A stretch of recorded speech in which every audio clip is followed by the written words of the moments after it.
There we go. So welcome, Steve. Steve's giving a talk on why we should think bioethics collapses if we accept specific views. Take it away, Steve. Okay, thank you. All right, can everyone see the PowerPoint? Indeed. Okay, great. All right. Well, actually, it's showing the PowerPoint, not the slideshow, if that makes an important difference. Do you have the slideshow started? Oh, well, no, I meant the PowerPoint. Is that? Oh, well, however you want to present it. Is that?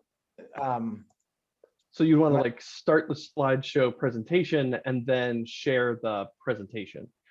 But if you just wanted to show us your PowerPoint window, that's up to you. It doesn't look as nice. Oh, all right. How do I do the slides? How do I? So what you would do is in PowerPoint, you would start the slideshow like you would normally, even if you weren't in Zoom. Okay. And then when you go to sharing screen, you would select among all the different windows or applications that's open, you would select the one that says slideshow. So it would probably look very similar to the one you have been selecting. Okay. But if you hover over with your mouse cursor, it'll probably say slideshow in the title, distinct from the other one. All right. Oh, no, I'm not sure. We've been on Zoom for a year and we're doing this now. I've just been running a PowerPoint. I didn't even know there was another way of presenting it. Just hit slideshow at the bottom. Yeah. Yes. What you were just about to hit. Okay. Yes. Okay. Is that good now? We see no difference. Okay, so, I see it actually. Okay. So then another thing is like, do you have more than one screen? Like, does that make a difference? I only need one screen. I mean, I only. All right. You know, I'll just put. Sorry. So, are you on Windows or Mac? I'm on a Windows system. Press F5. All right, F5. All right, I am not getting anything. Not in Zoom, but there we go. You got it, Steve. There we go. Okay, great. Heck yes. All right, there sorry we about are. that. All right, so, appreciate it. Okay, so my presentation is bioethics collapses, the problem of coming to own oneself. Okay, I want to begin with some thank yous. Obviously, I owe a deep gratitude to the people in the audience, and I got some great feedback from Neil and Bob and all of you, and particularly the people whose picture is shown. I've gained just an enormous amounts on this particular topic by discussing with them. So thank you, and that's the background. So to the extent that you disagree with the presentation, I would blame it on these scofflaws, not myself. All right. So what I'm going to do is I'm going to defend two theses. First, that if non-consequentialism in bioethics is true, then a person owns himself. And second, that a person does not own himself. All right, a little bit of background here. I think self-ownership. So what are the motivations for this theory? Well, one, I think self-ownership plays a major role in political philosophy, right? A self-ownership, along with other property rights, explains, I think, many, if not all, of our political rights. Consider rights concerning movement, privacy, freedom of religion, sex, speech, and thought. And bioethics, I think, is similar to political philosophy. Intuitively, these rights are consistent with one another. They trump other considerations, for example, utility, and they can be lost. They can be waived or forfeited. Now, if 1 and 2 are true, then self-ownership plays a major role in bioethics. Okay. And in the context of bioethics, you can see different areas where it certainly appears that self-ownership is playing a large role. For example, a patient may decide what happens to her body and what she may do with it. And you can see this in discussions of rules regarding civil commitment, do not resuscitate orders, informed consent, and medical experiments. Similarly, we have issues with regard to physicians. For example, medical professionals should be permitted to refrain from doing procedures with which they disagree. That's a common intuition. It's one I have and that I think several of you have. consider areas like abortion, legal competency hearings for criminal procedures, monitoring enhanced interrogation, that's PC for torture, and transgender counseling and surgery. A lot of people think, well, physicians should be able to refrain from participating in some, if not all, of these activities. And you think, well, why? Well, kind of one explanation is that they own themselves. Third, I think self-ownership illuminates various controversial debates. So think about the way people debate things like abortion, conversion therapy, and physician-assisted suicide. Particularly think about abortion, right? You might think, well, who has the relevant self-ownership here, the woman or the fetus? Same thing with conversion therapy. You might think, well, okay, I mean, the issue here is who owns a child with regard to various therapies that she might or might not have. Okay, so my two theses then are that bioethics depends on self-ownership. If non-consequentialism and bioethics is true, then a person owns himself. And then is the kicker, that in fact, the person does not own himself. So the picture above the beach house is kind of my view of non-consequentialism bioethics. It's got a shaky foundation, it rests in sand, and it's coming down. All right, just a few concepts. So as background, by ownership, I just mean the right to control something. Now, Anthony Honore and a few others have a more developed account. They think ownership is a family resemblance, collection of rights that includes rights against others regarding an object, specifically concerning changing it, consuming it, controlling it, destroying it, enjoying it, excluding others, et cetera, et cetera. And the idea is that they're not unified by control. I think that one explains to, these are all features of control, but my account is going to be consistent with either account. One, that it's kind of an odd assembly of particular rights, or that it's a more broad-based right of control. Second, self-ownership involves someone owning herself or her own body. Now, these could be different. I mean, if you think that a person is a soul, then you might think, okay, well, she owns herself if she owns what? Her soul and her body. So I'm going to use that disjunctive account. And a self is an individual, right? Depending on the theory, a self might be an animal, a body, a brain, a soul, or that which has continuous psychology. For simplicity in proceeding, I'm going to proceed as if a person is a body, but my account is going to be compatible with any of these. All right, rights. So there are two different theories of rights. There are attempts in the literature to develop a third theory, but they haven't gotten very far. So the first theory is the benefit theory. And it says that if a benefit theory is true, then a right is a claim. A claim occurs when one person owes a second person a duty. So for example, if I owe Travis a duty, Travis has a claim against me. On the benefit theory, an interest justifies a right. So it's interest justified. The will theory, seen in work by people like Hillel Steiner and H.L.A. Hart, says that a right is a power over a claim. A power is the standing by which to modify another whole-fielded element, usually a claim. So you could, like, for example, you could leave the claim in place, you could eliminate it, or you could modify it. So for example, if I owe Neil $20, Neil can say, well, I insist that you pay me the 20. He can waive it, he can say, forget about it, or he can say, he modifies, say, pay me 10, we're good. Okay. On the will theory, when autonomy, the value of autonomy or the value of decision-making justifies a right. Now, a pure benefit theory has real problems. It's false because one could have an interest in something to which he does not have a right. For example, I might have an interest in eating my neighbor's steak, but I don't have a right to it. And a person can have a right to something to which he does not have an interest. For example, a judge might have the right to sentence someone to death, but not have an interest in that, right? There are also various severe theoretical problems with the benefit theory. There's problems with backtracking. If your interest depends on future matters, then this would say the rights I have now depend on events in the future. As a side note, we've seen in consequentialism, this is a devastating problem for consequentialism, but I just raised it with regard to the benefit theory. There's the issue of conflicting interests, who has the right in the case of conflicting interests.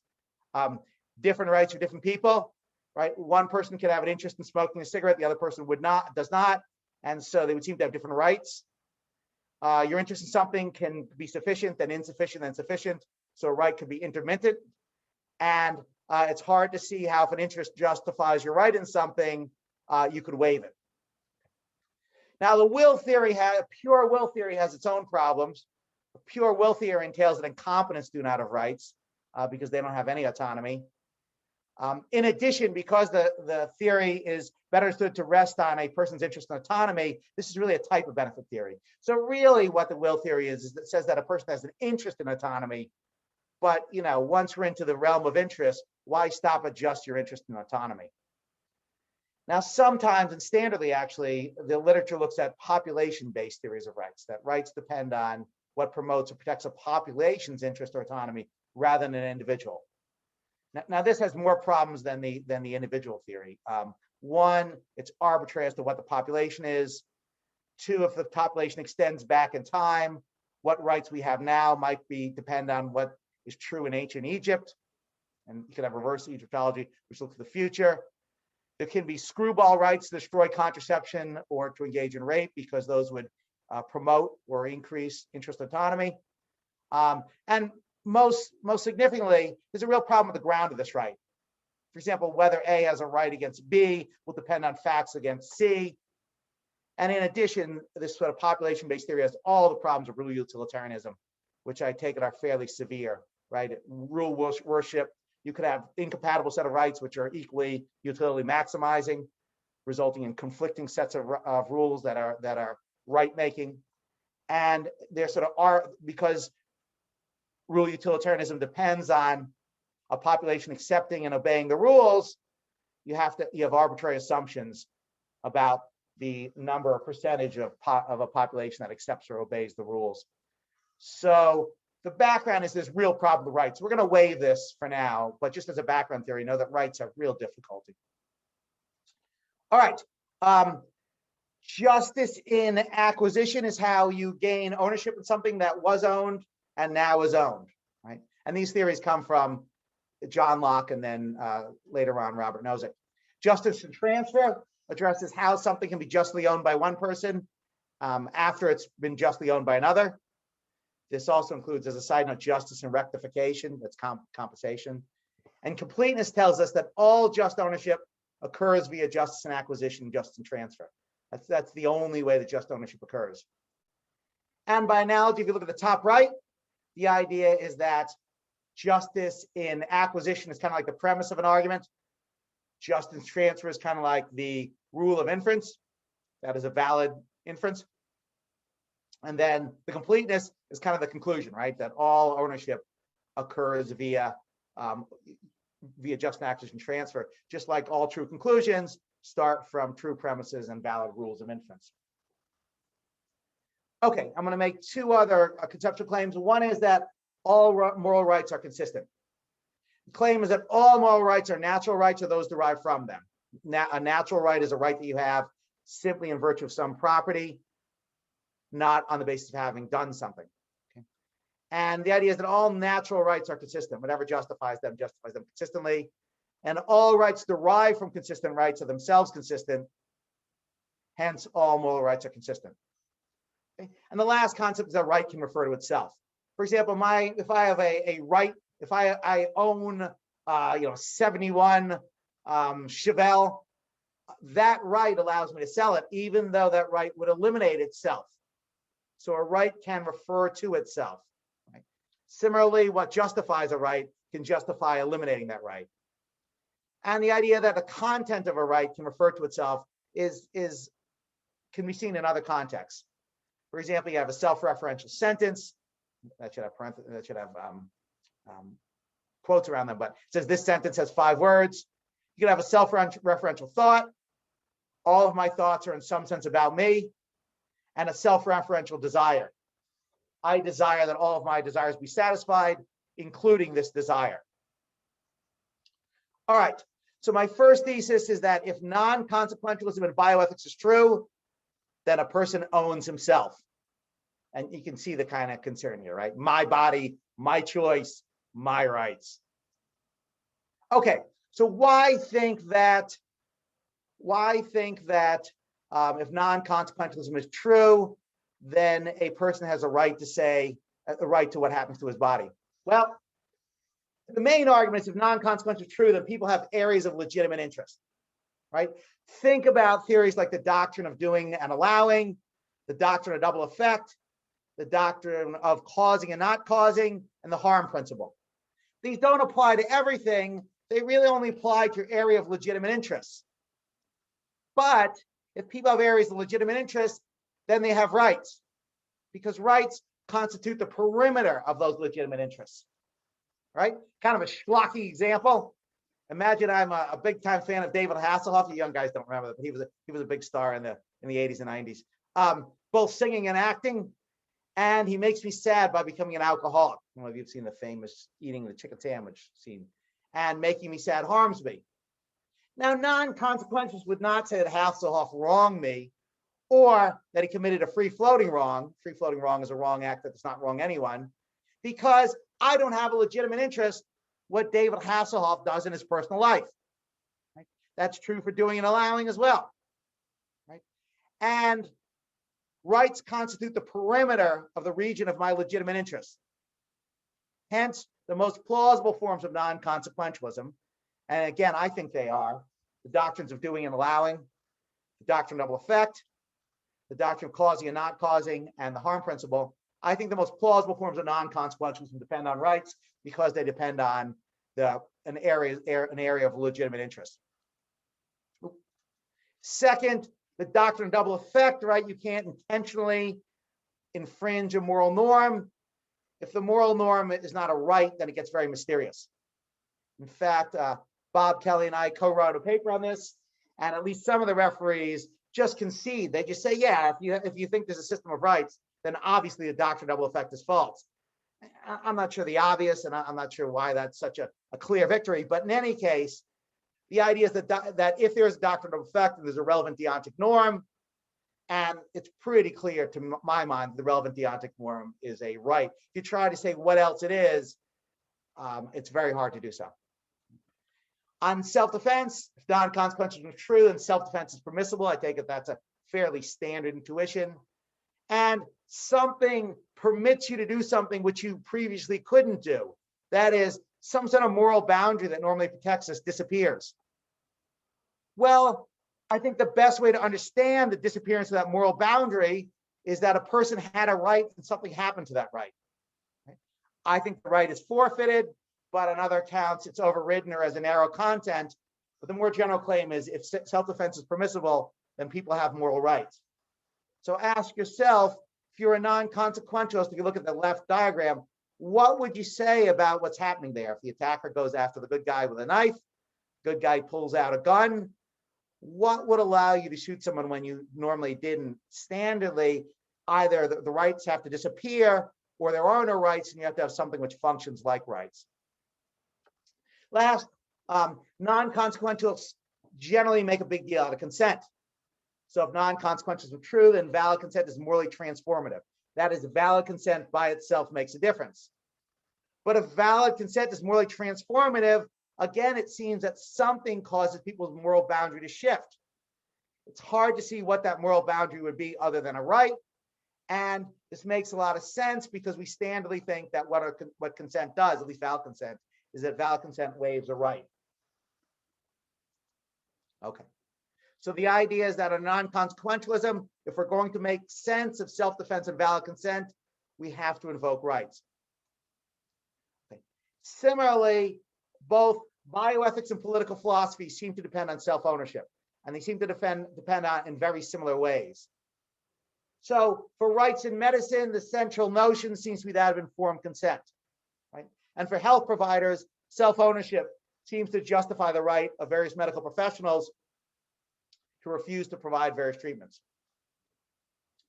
In the political context, you might think that self-ownership along with rights to external objects explains things like why people have a right to movement, to freely practice whatever religion they choose, to have a right to privacy, have a right to sex, a right to free speech, and a right to freedom of thought. And number three, the right of self-ownership along with the ownership of external objects explains why the rights, both in the context of medicine and in the context of politics seem to work in the same way. Both involve the notion that rights trump consequences, right? That's why we think rights are so central, because they trump concerns, for example, about interests, or more crudely, they trump utility. And if that's true, if we jump to 6, that might explain why harm doesn't matter that much in 1 and 2, right? We don't think that harm is just that central to these issues, right? It seems that you can harm people. For example, if Mr. Cunningham sets up his hardware store and his competitors, he's so good at it, his competitors go out of business, he certainly harms his competitors, but we wouldn't say that that's wrong making. Similarly, it's permissible to harm someone in cases of self-defense or when they consent to it. So it just doesn't seem that harm is that central to either bioethics or political philosophy. And at 5, self-ownership explains why people can lose his right to his body, labor, or freedom. For example, why we might be able to incarcerate you or act in terms of self-defense or remove organs from you with your permission.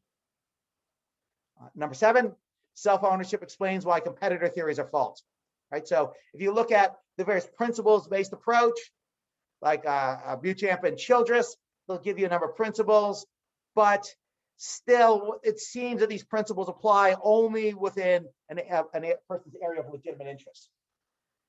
So again, we seem to either be invoking rights, and particularly a right of self-ownership, either implicitly or in some cases explicitly. For example, a duty of justice seems to explicitly refer to rights. And self-ownership illuminates how we do and should think about bioethical and other moral issues. So there's a famous lawsuit a number of years back when all the Supreme Court, who owns your genetic code? And so we're thinking about new issues we haven't thought about before. Should you have a right to bioenhancement? Is it okay for parents and a teenager to agree to conversion therapy or to agree to transition to a different gender? Well, I think the way in which we do approach these things and the way in which we should approach them is to focus on who has what right and how rights function in that area. So I think rights are really helpful in illuminating these issues. And you can see this clearly in the area of abortion, where I think the 2 main disagreements between the pro-choice and the pro-life side are, one, whether the fetus has a right to be inside the woman, and if the fetus were not to have a right to be inside the woman, is it too much force? That is a disproportionate force to kill the fetus as a way of removing it from the woman. And again, those both seem to be right-based issues. All right, so the overall argument is, if non-consequentialism is true, then a person has a right over what happens to him. And if a person has a right over what happens to him, then he owns himself. Hence, if non-consequentialism and bioethics is true, then a person owns himself. Well, why then think each one of those individual premises are true? They're designed to be very short steps, but real steps nonetheless. So take premise 1. If non-consequentialism is true, then a person has a right over what happens to him. And the idea is that if non-consequentialism is true, then a person has an area of legitimate interest. Right? Think about the Hasselhoff case. And if a person has an area of legitimate interest, then he has a right over what happens to him, because the right or the rights form the perimeter of an individual's area of legitimate interest. The second premise, if a person has a right over what happens to him, then he owns himself. I think there are 2 parts to this. If a person has a right over what happens to him, then he has a right over himself. I mean, I take it that's a fairly small step. And if you have a right over yourself and it's kind of maximally comprehensive, then you own yourself. So premise 2, if a person has a right over what happens to him, then he owns himself. Hence, if non-consequentialism in bioethics is true, a person owns himself. All right, so just a little bit about that second assumption, right? That if a person has a right over himself, then he owns himself. The right here is a right of ownership rather than partial control. And I owe this point to Neil. For example, consider a lease or a rental, because it includes a full list of Hofeldian relations that characterize ownership. Right? Consider, for example, the right to change your body, consume it, control it, destroy it or parts of it, enjoy it, exclude others from it, lend it, profit from it, sell parts of it or all of it. Now, even if you thought one did not have one of these elements, for example, you thought that some of these things were inalienable, right? Phil seemed to suggest something along these lines in our debate. For example, you thought that a person could not lend or sell himself because he inalienable holds it rather than someone else holding it. Still, it would be the person that inalienable holds the right. It's not like someone else has the power, it's that no one has the power. All the claims are still owned by the individual. So in general, if one person has a full range of Hofeldian elements with regard to an object like a body, or alternatively, if he were to lack an element only because he inalienable holds it, then he owns that thing. That is, if you hold all the relevant Hofeldian elements with regard to something, then you own that thing. It's not just a partial control like a lease or a rental. All right, now I take it there are sort of two objections out there to this notion that a person owns himself. One is you might think it's just too narrow a view of morality. That, if you think about W.D. Ross, bioethics consists of a collection of moral principles, only some of which involve rights, and only some of the right-based theories involve self-ownership. So not all the relevant moral principles are right-based, and even the right-based ones they're not all based in self-ownership. Well, if this is true, then self-ownership is not as central to non-consequential as I've suggested. Other people argue that if there were a right of self-ownership, then a person could eliminate or transfer his right over himself. And a person, in fact, cannot eliminate or transfer his right over himself. A couple of years ago, I think David argued something along these lines, maybe not precisely this, but something similar. All right, so take Beauchamp and Childress's principles. Jim and I have discussed this. I'm fairly unimpressed. I shouldn't speak for Jim, but anyway, so kind of very standard account. You got these 4 principles, only these 4, they all apply. They don't all seem to be right-based, right? Is beneficence right-based? What about non-maleficence, right? An obligation not to inflict harm on others. And the claim is that, morality doesn't consist just of rights. You're like a one-trick pony, Kershnar. All you care about is rights. You and the rest of your libertarian losers. But there's more to morality than rights. And in addition, not all rights focus on self-ownership. It's the don't tread on me extremists that can't see beyond self-ownership. Okay, well, I think I'm sort of unimpressed by this move. And here's my analogy. It's like when Carlo Rizzi tried to sneak something by Michael, the fact that he had Sonny killed. And Michael said, that little farce you paid with my sister. You think a fool of Corleone? Well, this sort of Beauchamp and Walters stuff is not going to fool us any more than Rizzi was going to fool a Corleone, right? The other justice-based principles depend on rights because they depend on legitimate interest, right? So things like the realm of autonomy or non-maleficence or justice, those all involve realms of legitimate interest. And as such, they involve rights.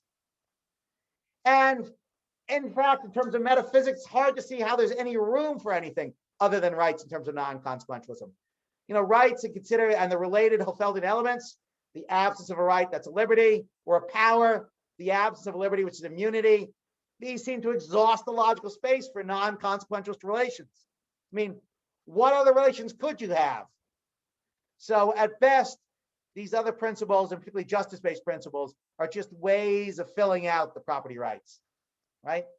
And like Carlo Rizzi, this sort of pluralistic account is going down. All right, what about the alienation claim? So someone might claim, look, if there's a right of self-ownership, then a person can eliminate or transfer a right of himself, but a person cannot eliminate or transfer a right over himself. John Locke famously argued that freedom does not include the freedom to sell yourself into slavery. Okay, I actually think rights do permit the elimination of that right. For example, if you look at the 1971 Hemi Cuda, which is a side note, is a pretty cool looking car. I take it that a person's ownership of the car is what permits his selling it. Now, this might be true in terms of the content of the right or in terms of what justifies it. For example, autonomy permits someone to change whether and how he's autonomous, right? The value of a self-shaping life includes not only how to shape your life, but also whether to continue to do so. But even if they were not true, even if one were false, non-consequential bioethics might focus on self-ownership, even if self-ownership is inalienable. So even if you thought that self-ownership is inalienable, that still doesn't remove the focus on self-ownership. All right. So I take it that I think both of these objections fail. All right. What about the second thesis? A person does not own himself. And I should mention that I come to this conclusion very reluctantly. I really would like a person to own himself. In part, I publicly use these arguments against Phil, and it's kind of a bad idea when you publicly defend it on arguments, and then you think that they, like the beach house, rests on sand. Now, one way to think about is think about how justice and acquisition in general. So that's Leif Erikson, who arguably is the first European to have set foot on continental America. Simplicity, assume that they're Native Americans. The same problem applies to Native Americans since they came over the Aleutian land bridge, about 10,000 years earlier. So the idea is, how do you come to own land when it's previously unowned? So if Leif Erikson had been the first person to cross over into continental United States, how is it that he would have come to own land? And the problem here is that the justice and acquisition theories fail miserably. In fact, it's a real embarrassment for libertarianism, at least non-consequential libertarianism, that libertarians kind of know, although they seem to sort of sweep it under the rug, that their whole system rests on justice and acquisition, and we don't have an adequate theory of justice acquisition. And this is true if you look at books like Robert Nozick's Anarchy, State, and Utopia, Lauren Lemaski's book, the various works by Tibor Machan. They get very cagey when it comes to justice and acquisition. I once was having lunch with Tibor Machan, and I asked him about justice and acquisition, and I was worried he was going to give me a Godfather 1 beatdown. He got so annoyed over the issue. So I then dropped the topic. Anyway, so think about unilateral acquisition. This might be how someone like Leif Erikson could come to own something by himself. Well, really, there's 5 main theories. One is you first occupy something. Well, one, we have to know, how do you occupy something? Just by, if Leif Erikson rides a horse over 10,000 miles, does he own wherever the horse covered? More generally, you have to know how it is you occupy something. You have to mix your labor into it or yourself. You have to add value to it. But if it's something else, then first occupation, which is Hegel's approach, depends on a different approach. The mixing labor approach, which is John Locke's approach, says you come to own something when you mix your labor into something, but labor can't be both the mixing and the object. It's got to be one of the two. Probably more like the mixing than the object, but then you don't actually mix anything into the soil or the land. You don't mix anything into it. It's hard to see how the mixing labor argument would allow you to acquire ownership in something. You might think that you add value to it. Even if this were true, it's hard to see why you wouldn't own the added value rather than the whole thing. In addition, this gets kind of crazy in that if you make the thing less valuable, if you subtract value from it, let's say that you use clear cutting or you use some controlled burns that make the thing less valuable, it's hard to see why you would then own it. In any case, we still have to know, how is it that you can come about to add value? Is it by mixing the labor yourself, by something else? So it really depends on other theories. The Lockean proviso theory, which is what Robert Nozick used as a solution and some other contemporary political philosophers use. The problem with the Lockean, there are a number of problems with it. One, it doesn't explain how it is that you come to own something. But more importantly, it fails something called the zipping back argument, which, despite the fact this was Nozick's solution, he himself pointed out the issue. The issue here is that the Lockean proviso says that you can appropriate or come to own property only if you leave enough and as good for others. The problem is that this is almost never satisfied. So consider a sequence of individuals, each of which are appropriating property in a largely unowned territory, let's say the continental United States. Well, assuming that there's not a property left for Z, then Y didn't leave enough and as good for others. So Y can't appropriate because he didn't satisfy the Lockean proviso. But if Y can't appropriate, then X didn't leave enough and as good for others. So then she can't appropriate.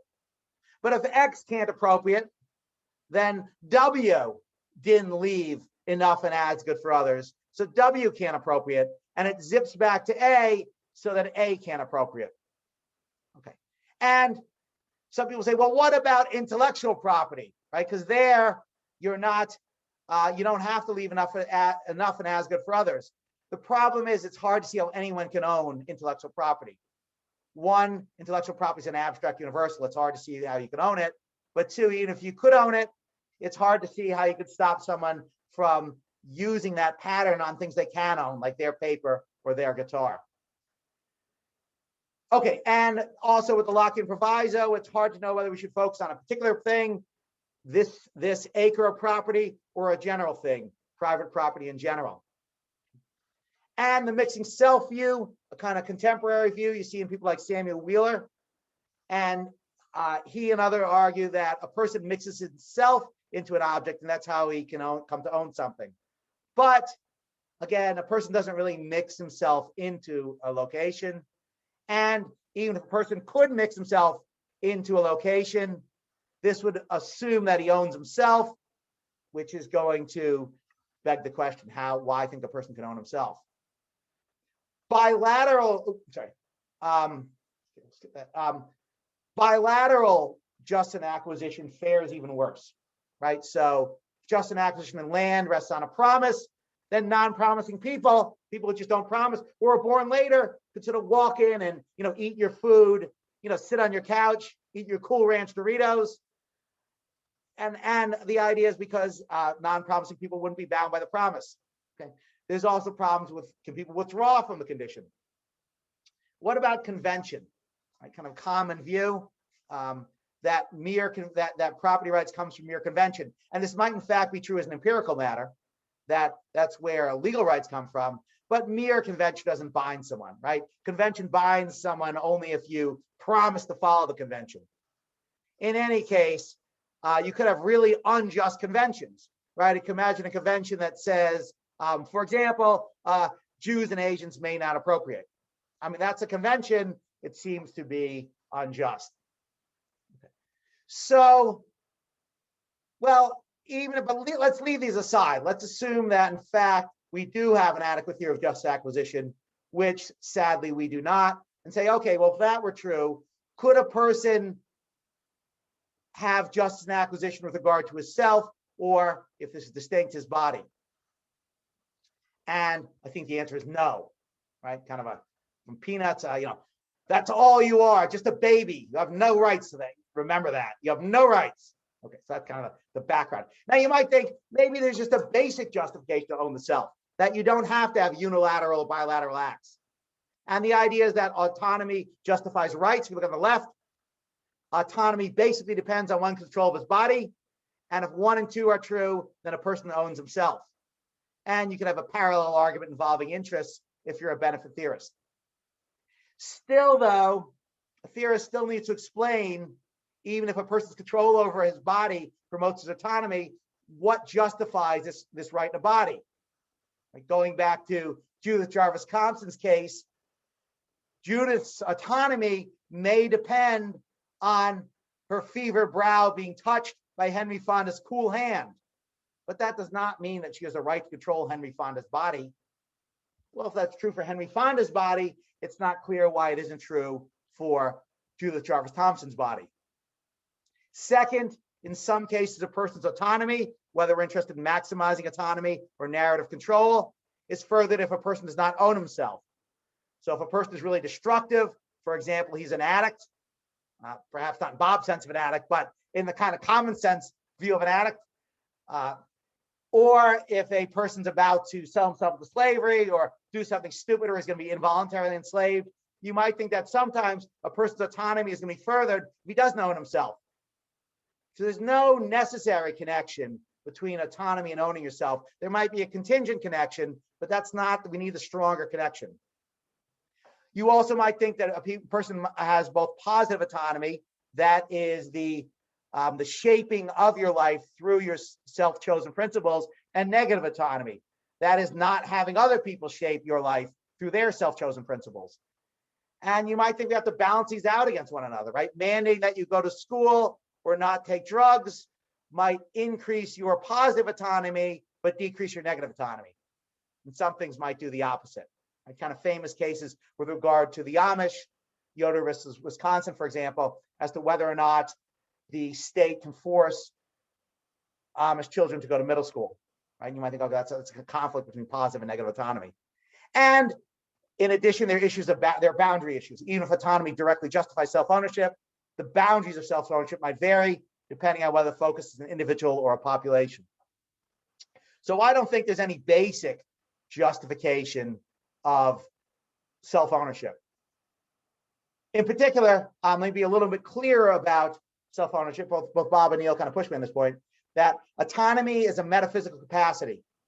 It is the capacity that makes an individual morally responsible. It is not a collection of moral relations, although autonomy might justify or explain the collection, right? So as a result, autonomy itself would not constitute self-ownership. At best, it justifies it. Right? And as I mentioned, self-ownership contingently brings about more or better autonomy. So autonomy is a metaphysical feature that is purported to justify self-ownership. In some cases, a person without self-ownership would have more or perhaps better autonomy. Right? Think about the addict or the person who's about to do something stupid and about to be enslaved. In these cases, autonomy does not justify self-ownership. If such cases are possible, then it is not true that autonomy always justifies self-ownership. This might be true even in cases in which a person has not waived or forfeited his rights to himself. The idea is that self-ownership at most contingently brings about more or better autonomy. Well, what about unilateral acts? Can you gain a right to your body through a unilateral act? And here I think the answer is no. One, it's not clear why a mother does not first occupy a person's body. Perhaps not. Perhaps the body grows within the woman rather than the woman occupying the body. But the woman occupies the material that went into the body, right? She owns the ovum. She owns any of the food and water that generated the body, allows it to grow. So she owned the material. It's unclear how an individual could come to own something, the materials of which are already owned by the mother. The mixing the labor, the idea is that you own something because you mix your labor into it, but you own your labor only because you own yourself. So the mixing labor is going to beg the question, and the mixing self is going to fail for the same reason. What about added value? Well, a person might in fact subtract value from himself or from the world, morally or economically, right? A person might just be incredibly destructive to himself and others. And on this account, if a person subtracts value, then he does not own himself. He would be unowned property and could be readily enslaved or consumed. And this brings us to the Lockean proviso. Does an individual, say a newborn or a conceptus or a newborn or a fetus at 6 months, whenever you think an individual comes to existence, does the person leave enough and as good for others? Well, if we're talking about that particular body, the answer is no. He takes all of it. He does not leave enough and as good of that body for others. If it's talking about bodies in general or properties in general, then again, the answer is no. Think about extreme famine, right? If there's some people are going to starve to death, and the only thing that will keep them alive is to eat meat, and the only meat available is other people's bodies, then you might think the proviso is not going to be satisfied, even in general, by self-ownership, because some people will not have enough and as good left in terms of food. And there's a framing issue. So do we use a specific framing, like does the Lockean proviso that you left enough and as good for others, does that apply to a particular body or to bodies in general or to property in general? There's no obvious reason that isn't consequentialist to favor one level of generality rather than another. And without a reason to favor one level of generality rather than another, the Lockean proviso doesn't get off the ground in general, let alone with regard to bodies. The bilateral justification fails even worse, right? Again, children can't validly consent to anything. and hence they can't consent to validly consent their own bodies and not to own others. But even if they could validly consent, non-consenters would not be bound. So cannibals who didn't agree to the property agreement could then eat children because they haven't consented to that ownership scheme. And again, convention's not going to do it because convention might have oppressed minorities not owning their own bodies. And given the vast history of slavery, on one estimate today, I think 1 out of 20 human beings on earth is enslaved. I find that extreme, but that's a claim that's made on the BBC. You might think that, look, this is not hypothetical. In fact, there were vast conventions that said oppressed minorities do not own their own bodies. Think about the long history of slavery. All right, so the argument is that if a person owns himself, then there is a justice and acquisition in himself. That is, he has to legitimately come to own himself. But there is no justice and acquisition in a person's self, hence a person does not own himself. Okay, and key step is going to be premise 2. And the reason that a person doesn't come to own himself is there's no adequate theory of just acquisition in general, and there's no adequate theory of just acquisition over oneself, nor is there, I would claim, an adequate theory forthcoming. And if 2A and 2B are true, then there's no just an acquisition in a person's self. Well, let's assume that you're an immaterialist, right? So as Bob pointed out, you might think that the self is a soul, right? Or you might have a hylomorphic account of the self. A number of years back, Pete Koch defended such a view. And the claim is if the self is in part or whole a non-physical thing, for example, a soul or hylomorphic combination of form and matter, then the purported theories of just acquisition will not apply to the selves, even if they were to apply to the bodies. That is, the same problem would apply then, even if you're not your body. It's even more obvious that you need to account as to why you own your body. And we would need an additional account as to why you would own yourself. That is, why would you own the soul or the form, let's say it's a hexaity, that goes into forming the self. So immaterialism doesn't help the sub-ownership theorist. It makes it worse for her. So in summary, I've argued that for 2 theses. First, if non-consequentialism in bioethics is true, then a person owns himself. And second, that a person does not own himself. The argument for the first thesis is that if non-consequentialism in bioethics is true, then a person has a right over what happens to him. And if a person has a right over what happens to him, then he owns himself. And my argument for the second thesis was that if a person owns himself, then there is just acquisition in itself. But in fact, there is no just acquisition in itself. So, let me go back here. So, like the beach house, I think the foundation of non-consequential bioethics is rotten and the whole structure is going down. Thank you. Sorry, I went over quite a bit. All right. No worries. Did you want to take a break or you want to go right to questions? I'm in favor of taking a break for a few minutes. Okay. All right. How about we come back at the top of the hour at 4? All right. Sounds good.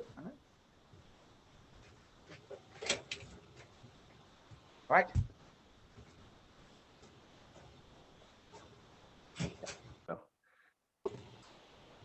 All right, excellent.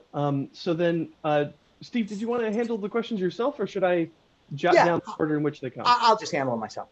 Okay, all right. So, Bob. Yeah, so first I should say I'm offended that you think my view of addiction is not common sense. But we'll set that aside. You said addicts need to get their shit together. Direct quote, I'm sure. So my question is kind of big picture. I guess I'm thinking it's kind of 2-part. I'm still unsure if this is the same question, but I think there's kind of 2 things I'm wondering. One is it seems like there's bioethical questions that don't matter to self-ownership. So I gave you an example in my comments. I can't remember exactly, but it's something like, imagine somebody's choosing between two treatment plans, you know, and they differ in terms of well-being. You just have like a sort of cost-benefit analysis or like a consequentialist calculation you might be doing. And it seems like if you assume the person owns themselves, or if you assume they don't, and then fill something in like paternalism, the doctor's choosing, or a proxy or something like that, it's not going to give you an answer to that question. So you might have bioethical questions that don't have anything to do with self-ownership. And the other part of it is, even if we accept that all of your arguments go through, I know, strictly speaking, your thesis says if non-consequentialism is true in bioethics, then blah, blah, blah. The conclusion should be non-consequentialism is not true in bioethics, but your title says bioethics collapses. So I'm wondering, I mean, Travis doesn't care if people don't own themselves because, you know, like, in a certain sense, I mean, I'm being loose there, but if you just think consequences matter, then why can't you do a bunch of bioethics, even if everything you say falls through or goes through? So two excellent points. On things like the cost benefit analysis, like certain treatments might be better for you than others. I'm not sure that those have non-consequentialist counts. I mean, they look to be consequential, right? Here's a maximum, here this maximizes that. Or you tell a patient informed consent, like this is the better plan of treatment in terms of the cost benefit analysis, you know, plan A, but you can have plan B if you want. It seems that the dominant consideration there is informed consent. So even though there might be other moral considerations, although I'm not sure, you get swamped by these sort of rights-based considerations on the non-consequentialist account. So I'm not sure that's any more than strategic, right? You know, medicine A works better than medicine B, whereas fewer side effects. I mean, is that a bioethical consideration or is that just treatment-based consideration? On the consequentialist account, I think you're right. Look, I mean, strictly speaking, my thesis does not say that you can't do bioethics via consequentialist. So let me just review some of the devastating criticisms we've seen of consequentialism over the last few years. One is that if you think people are not responsible, they're not moral agents, and it's hard to see why morality applies whatsoever to individuals who are not moral agents. Second, the counterfactuals utterly don't work, right? Counterfactuals have to work for consequentialism to succeed, and they don't. Third, I would claim, you know, Neil and David would violently disagree, but I would claim that consequentialism backtracks in a way which is highly objectionable. So strictly speaking, my thesis allows that you can do bioethics via consequentialism. I don't actually think you can do that either, but my thesis does leave that open. However, I think that's a bad way to go. So, sorry, but do you want to follow up or? No, that's okay. I mean, that answers the basic question. David and then Travis. Why must you own yourself Yeah. to own the product of your labor? Why isn't it enough I put effort into it, even though I don't own myself? Two, you say it's sort of a category mistake to mix your labor because that's not a thing. Why don't we just be charitable and say we mean your effort? But even if you want to mix things you own, maybe you could come to own yourself. Ownership would follow on control rather than the reverse.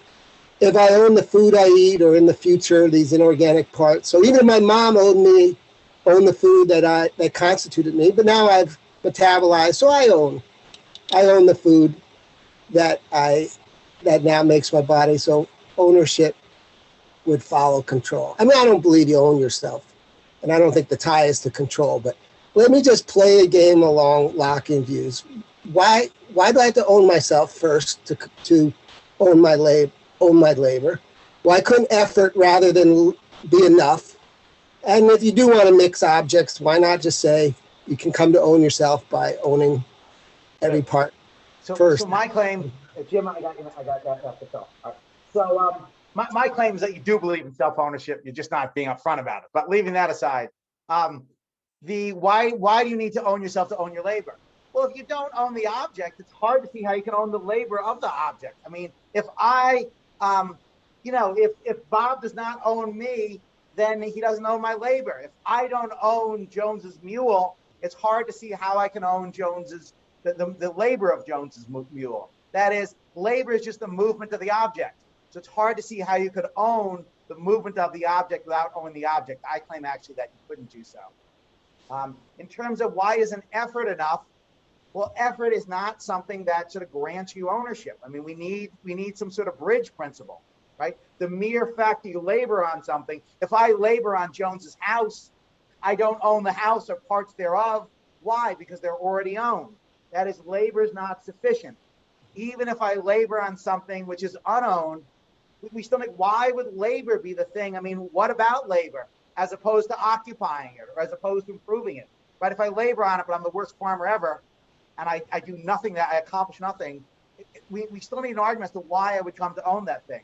I don't see any reason why labor by itself would grant ownership. In terms of why can't I own the food and then I own myself because I own the food? Because that's going to beg the question. In virtue of what do you own the food, right? We still need an account of how you come to own the food. It's hard to see how you can do that in general under any theory of just an acquisition. But if you own it because you've mixed your labor or yourself, we've just begged the question, right? In virtue of owning your labor yourself, that presupposes that you own yourself.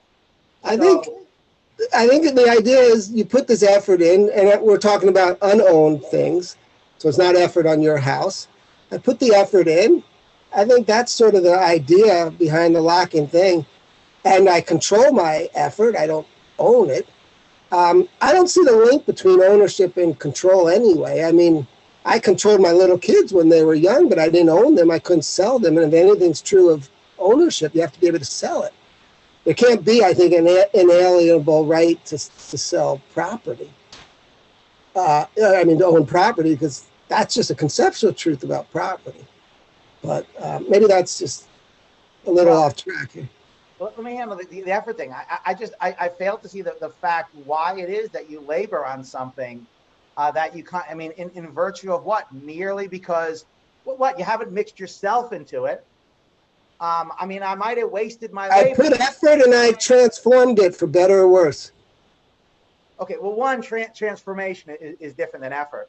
But even transformation, it's not clear why you haven't just wasted your transformative efforts. I mean, if you kind of use Nozick's analogy, if I pour my tomato juice into a pond, do I now own the pond, or have I squandered my tomato juice? Similarly, if I labor on the pond, have I come to own the pond, or have I squandered my labor? It's hard to see why we should treat labor as different than the tomato juice. In terms of that property is necessarily inalienable, I think that's incorrect. I use the example of, what was it, the 1971 Hemi Cuda.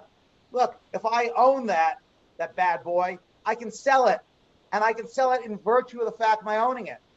So I agree, but you wanted to say, you even said, though, okay, although I think I can sell myself into slavery or whatever, but even as inalienable, I still, all these other control rights come to ownership. And I wanted to say, look, if you can't, I'd go in the other direction. The fact that you can't sell your children, you can't sell the incompetent person whose life you're controlling, that just shows that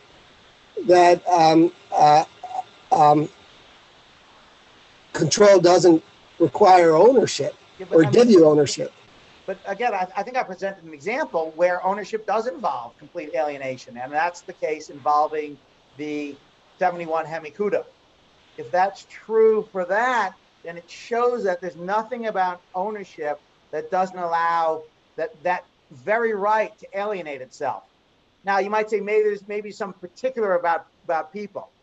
I have my doubts, but even if that were true, then you just say, okay, well, you know, not all ownership involves full alienation. Okay, as long as no one else owns the power, as long as I have all the Hofeldian relations with regard to that object, it's hard to see under what account I would own that. I mean, I control it. I meet all of Honoré's, you know, randomly chosen features. There's just nothing about it which suggests that I don't own it, even if it isn't alienable. But again, based on the Hemi Cuda, unless you're going to deny that ownership of the Hemi Cuda allows you to sell it to someone else. No, I think it's a conceptual truth that ownership involves sales. So I don't think there's inalienable property. So I just then take the conclusion that you don't own your kids and other things you control. If I own the Hemi Cuda, can I sell it to someone else? Yes, yes. Do I have any rights after I sell it? No. And does my Not ownership justify my selling it? I'm sorry? Does my ownership justify my selling it? Yeah, I think it's a conceptual truth of ownership that you have to be able to sell it. It's not property if you can't sell it. But my point is we have a lot of control of things, like our children. I guess and I think we can patience. sell ourselves. We can sell every part of ourselves. We can sell every part of ourselves. We can sell ourselves as a whole. Well, you can only sell your parts because you own the whole, and I'm assuming you But don't imagine, own the whole. imagine for some strange reason the right to the hemikuda was inalienable. I would say, look, if you have all the whole family elements with regard to the hemikuda, even if you could not alienate it, it would still be your hemikuda. So I just don't. I think you would have control over it. I wouldn't call it. Right, So just like I have control over my little if you want to kids. say complete control outside of alienability but not ownership, I would say, okay, then let's use that label. I'll use the ownership label. You can use some other label, but we'll be talking about the same thing. The point is that the foundation of bioethics is thoroughly rotten, and it pulls down the whole consequence account of it. What we label that, whether it's self-ownership or quasi-self-ownership, I don't think that that's going to affect my account one way or the other. Yeah, I would think it's because maybe these creatures have such great value, they can control themselves and other people can't. I don't think they need to appeal to ownership. Yeah, I'm skeptical of that great value prevents alienability. I mean, you can imagine something which is more valuable than a person. Imagine that you thought, for example, that a Mark Rothko painting was more valuable than a person. I know people can agree and disagree. Let's imagine you thought that were the case. It's not clear why you can't assess the value or why you can't sell your Mark Rothko painting. And of course, we do assess the value of people when we make trade-offs. When we have a pill that can save 1 or save 10, of course we say, other things being equal, we should save 10, suggesting we do have value trade-offs, right? I'm going to see the work of Travis Timmerman. So, as an example. So, David, do you want to follow up again, or? Just what I'd probably just repeat myself, but if these kids have great value, that's what limits what I can do to them.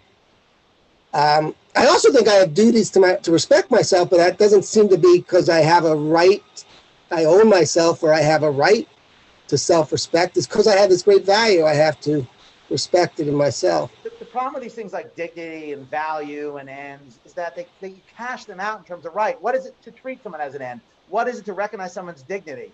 What is it to treat someone as an end in himself?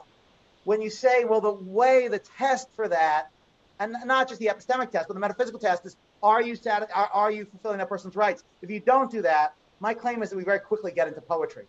It sounds odd to say I have a right to respect myself. What's doing the work is not the right or the ownership, but I have this value that I have to respect. It's not that. Here's an example. Well, imagine we're deciding whether or not people forfeit the right with regard to torture, right? And forfeit the right to what? Torture, right? So, some nuts want to torture criminals. They want to interrogate people, use interrogational torture. And you can imagine you're presenting at, let's say, the Naval Academy, people get really upset. They'd say, how dare you present that, especially in a building named after John Stockdale? And, you have some nut who says, well, what do you mean by dignity? I understand dignity as respecting rights. What do you mean by dignity? And they say, what are they going to say? They got to sort of somehow have some sort of fill out what it means to recognize and treat someone's dignity.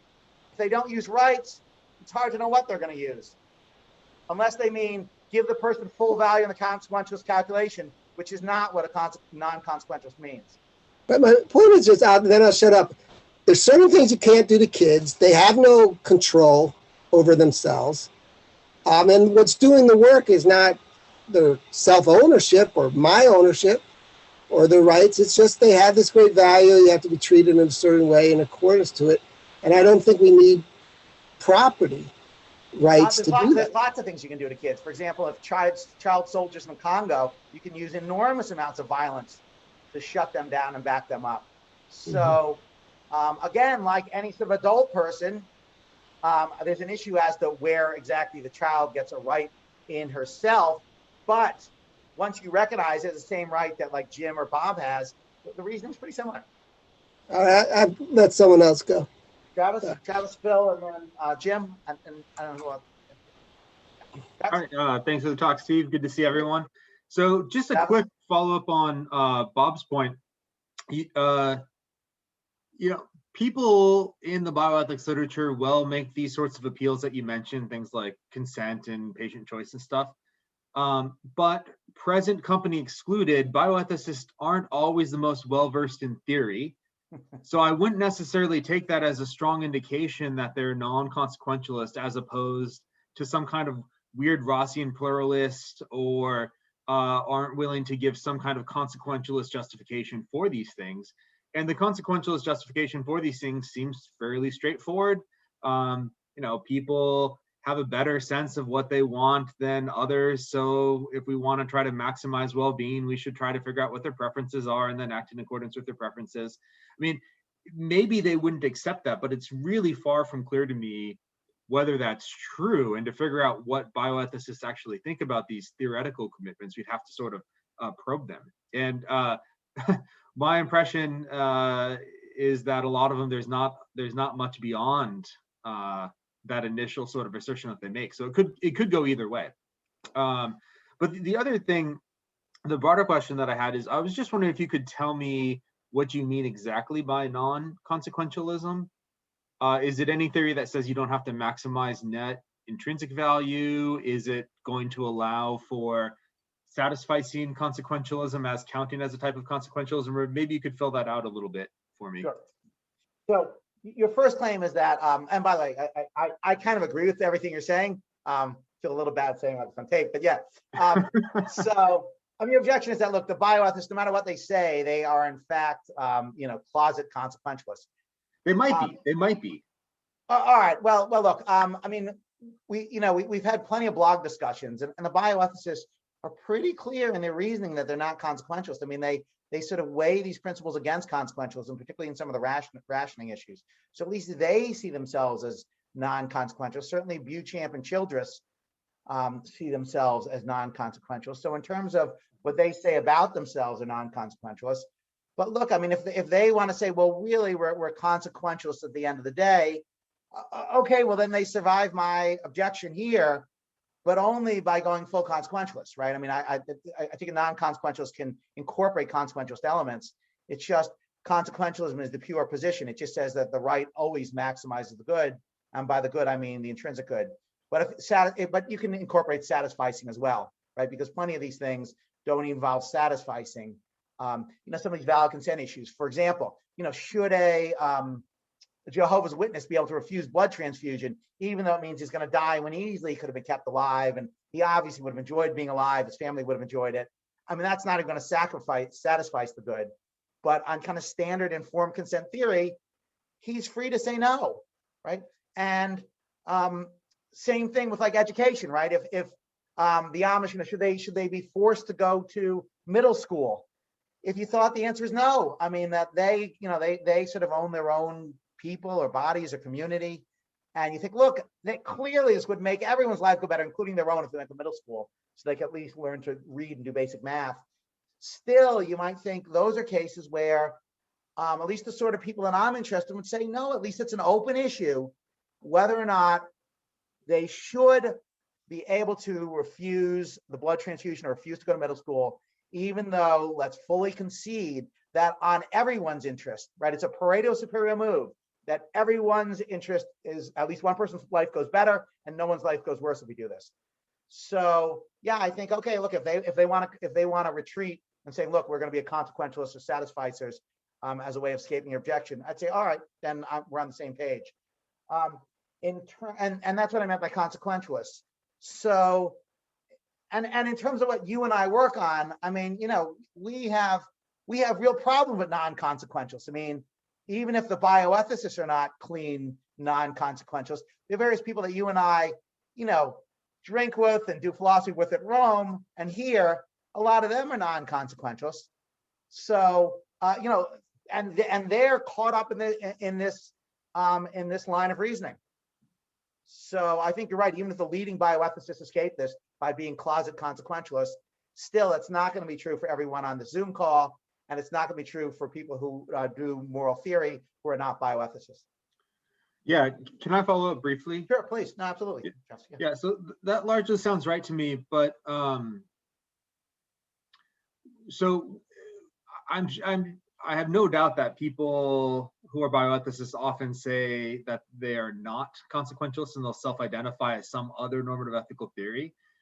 But this is one of the reasons that I asked if you could define non-consequentialism and then maybe consequentialism as well, is that I worry that the consequentializing literature would show that they really are consequentialists if you take what they think of as intrinsically valuable. It's just, I mean, so sorry, let me put it this way. A lot of people treat the term consequentialism as being coextensive with hedonistic act utilitarianism, but of course, as you know, they're not. So when bioethicists say, well, I'm not a consequentialist, oftentimes I think what they really mean is they're not hedonistic act utilitarians, but they could accept some more complicated version of consequentialism. Even if they're not doing so explicitly, they might have the dispositions to do that if you sort of really press them on what they think is intrinsically valuable and not, and you give them a series of cases where you ramp up how good or bad the net intrinsic value is according to their pluralistic axiology. And if we did that, if we poked in that way, I bet a lot of them would actually turn out to be consequentialists, even if they didn't self-identify before. So that's sort of that's sort of the background information that I had when I was asking the question. Okay, and I think that's an excellent point. And I think you're absolutely right about that. So if that's the sort of approach they have, and if that, in fact, then I think, yeah, they escape subjection. If we have an approach, which I think you and I are pretty sympathetic to, regardless of if you're well-being, if you're a welfarist, which says the good is a function of and only of individuals' well-being, let's assume we have that account. And we present them with cases where, for example, the Jehovah's Witness case, where there's no account that it's going to maximize the good or even satisfies it on a welfarist account. And then we could say, look, now you got to make a hard choice. Either you're going to really put some weight behind autonomy and justice and informed consent, or you're not. There's no escaping this sort of case. Now, you're right, they're probably going to deny welfarism to their discredit and make some other sort of, thoroughly unsatisfying moves. But yeah, I mean, I think you and I could just force them to say, look, make a choice. You're either consequential or not, and if you're consequential, yeah, you're off the hook. Yeah, that'd be some interesting XFi to do, just as an aside. I mean, really want to know note, where they'd go if you push them on these sorts of things. I mean, they're off the hook on this attack. I mean, as I said, I think consequentialism has real difficulties, not as severe as non-consequential, but severe difficulties itself, like the Bobby Knight case. But anyways, that's a discussion for another day. So go Bobby Knight, damn philosopher. All right, Phil. Thanks. Oh, Travis, sorry. Are you done, Travis? I didn't want to cut you off. Okay. Phil, did you want to jump in? Yeah. Sorry, I'm about to lose power and I don't have my power supply, so I might have to switch here. Not a problem. I wanted to go back to a line of questioning David was getting to at the end. Sure. So one of your premises, and I think the first part of the argument, this was premise 2 in one of your boxes. I can't remember exactly where it fit. I find my world is orderly with boxes. It's a very Kershnarian experience. The world's chaotic. I sort of hem it in this way. So you said if a person has a right over what happens to him, then he owns himself. So what's the argument for that conditional supposed to be? So if a person has a right over what happens to himself, then he has a right to control what happens to him. And if he has a right to control what happens to him, that just is a property right. So that's okay. The connection. And your view is that if non-consequentialism is true, then people have rights. If people have rights, they have a right over what happens to them. Yes. So, and then what it is to have a right over what happens to you is to own yourself? If it's sort of a maximally comprehensive right, yes. Why couldn't we just ground rights in something else? Why do we have to ground them in self-ownership? Well, I mean, the idea is, look, if you have sort of maximally comprehensive rights with regard to yourself, then it's going to look like ownership. I mean, by analogy, consider a car. Imagine that you own, some muscle car. Like I've been using the 71 Hemi Cuda, and you own you have all the rights with regard to it, right? You have all the Hofeldian elements. You might say, okay, well, I mean, why not go that extra step and say, well, you actually own the car, rather than saying, well, you have a right to sell it, you have a right to destroy it, you have a right to improve it, you have a right to lend it, rent it, sell it. I mean, I'm not sure if you're saying that an individual has the maximally comprehensive set of rights with regard to a thing, a car, why not go that further step why not make the same move with regard to yourself? If you have maximally comprehensive rights with regard to yourself, why not say that you own yourself? But because there are people who have rights that it seems odd to say that they own themselves, like children. So what was your view on children, or somebody? Well, look, I think that children's yet another objection to self-ownership, right? Because children are always in this hazy middle ground, right? Their parents don't own them. They don't seem to fully own themselves. It's hard to know what to do with children. Again, that's not a problem for me. That's a problem for the non-consequentialist bioethicists, right? That's yet another strike against them. Yeah, so I mean, you got these hazy middle grounds. Now, I actually think that sort of what to say about the child. Well, you might think that I mean, I guess if you thought that people could own themselves, then, you know, children somehow gain some ownership rights over time, and eventually they come to own themselves. But yeah, I think there's no satisfactory solution as to what happened with children. And my view is, well, so much the worse for the non-consequentialist and bioethicists. I mean, yet I should have had a slide on that. Yet more embarrassing results for the non-consequentialist bioethicists. And they keep on just piling up. Yeah, but I mean, if we like say watching Foreman versus Frazier. I mean, what if we say that the children have rights, and they have rights because there's a certain value or dignity in maybe being the kind of thing that the child is. Yes. So let me handle these sorts of things. Sort of dignity and value. It's not clear that value grounds rights. I mean, value is something that makes the world a better place. It's hard to see why value. Look, this is a complicated. It might just be a brute fact that people have rights. So that's one way. I'm just not sure. Seems like there are multiple ways of saying what counts as something having a right. David said it's because of dignity, and you said, well, that's just poetry, or we're getting into poetry. But surely self-ownership is poetry just as much, or worse. I don't think so. I mean, self-ownership we can fill out very clearly. It involves specified either general or specific claims, liberties, powers, and immunities, that we can specify exactly what's being used there. Dignity is a mess, right? When you ask people when they mean dignity, they sometimes mean it's incalculable or value without a price, which is probably what David means. But of course, we don't think this at all, right? We make trade-offs all the time. We say, look, sure, we should build a skyscraper, even though on average, it's going to cost us 2 lives for every 30 floors. Why? Because the gain outweighs the loss. We couldn't do that if a life really was beyond price. We couldn't say, well, we have a pill that will save 10 children or save 1. What should we do with the pill? Well, I think we should do 10. If by dignity we meant value beyond price, we couldn't do those simple trade-offs. So the fact is, the way in which people fill out things like dignity or incalculable value strikes me as generating implausible results. As far as brute facts, I mean, if you're going to make the brute fact, why not just say the brute fact is the following: the harm principle is true.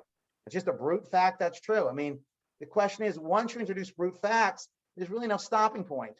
Mm-hmm. On top of the fact that if your brute facts are going to produce sort of wildly problematic results, both in metaphysics and morality, you should avoid them, right? So when we add the harm principle with the counterfactual comparative theory of harm, which so Neil ably defended last time, you get really sort of implausible results. Phil, are you? Phil might have been disconnected. Yeah, I'm not sure. Right, by the way, so Jim, then Patrick, and then David. So, all right, Jim, please. So thanks for the presentations. Always interesting and challenging. So I guess two questions. One, I probably already know the answer to, but if going back to when you laid out the standard kind of bioethics principlism, and I thought you said, and correct me if I didn't, that you think most of these principles just get reduced back to rights. That, and I assume it's something like justice just reduces down to rights. And I'm not clear. Would you want to say beneficence does as well, or do you just want to say, like, when we're talking about when beneficence is the principle that outweighs the others, what draws the same way as these other cases, like the limit of interest is drawn by rights? Is that how you accommodate it? Yeah. So what I think is, your first statement is right. I think that leaving aside beneficence, the other 3 principles are cashed out in terms of rights. So Phil, I'll return to you right after with Jim's questions, if that's okay. Of course, yes, that was obviously my technological problem. So yeah, so Jim, that's exactly what I think. And second, beneficence functions a lot like consequentialism, right? I mean, it's sort of, I mean, the way that these bioethicists handle it is they think that it's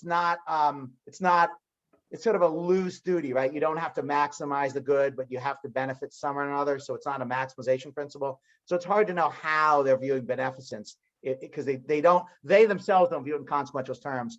But if we did view it in consequential terms, you might think, okay, well, look, that's just the consequentialist principle.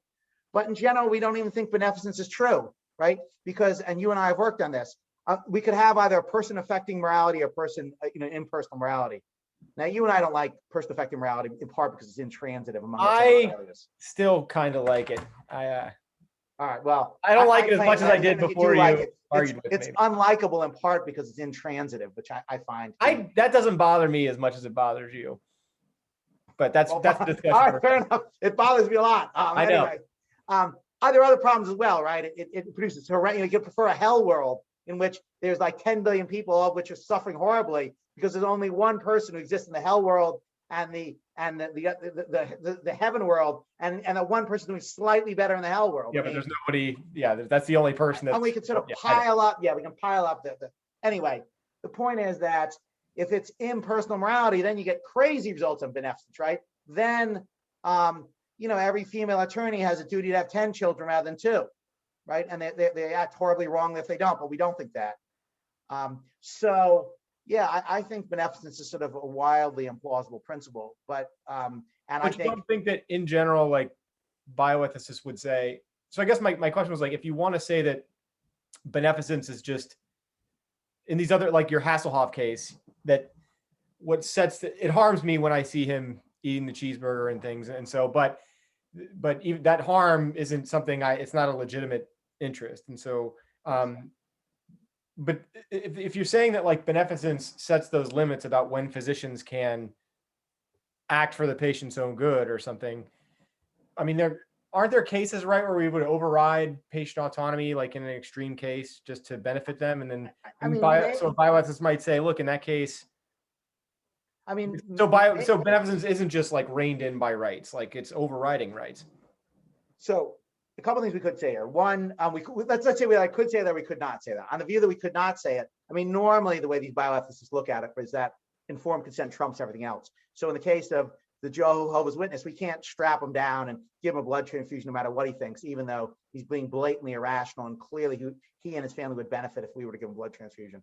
So that's kind of standard account. But imagine they have a more subtle account, more Rossian account. We say, look, there are just cases where beneficence is so obvious that the person's giving valid consent but not informed consent, and there I'm tempted to say, okay, but how is that different than consequentialism, right? I mean, how is that just saying anything other than that a consequentialist principle is trumping the non-consequentialist considerations?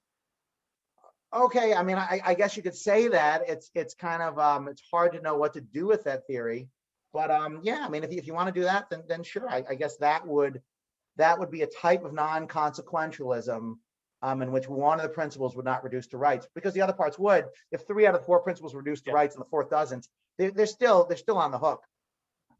Yeah, but if it was, I'll let other people talk a minute, but I'm just trying to like carve out if there's some.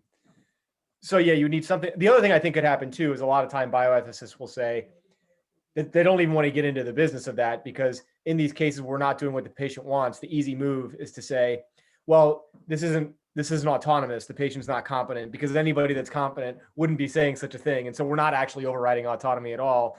So you can kind of get around it that way. But if there were a case that